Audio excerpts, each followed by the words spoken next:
Hi everybody, it's Mrs. Simmons-Machota, and today I'm here to talk to you about how to use the compare and contrast Venn drag and drop. Once you open up the slide, it's going to take about 30 seconds for all of the boxes to be active. Your teacher has made a copy of this, so you should have this in your Google Classroom.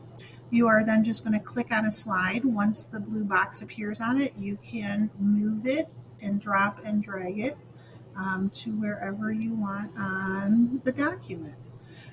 Once you have the boxes placed, you then can click inside the box and type in your evidence. You can do that in all of the boxes. If you're not going to use a box, you can simply click on it and hit delete on your keyboard and delete it. And if you need more boxes, you can click on a box and do Control D, and that duplicates a box. So if you need more boxes, you have that. It's really that easy, and I hope this video helps. I can't wait to see what you're doing in your work and looking at comparing and contrasting using a Venn diagram.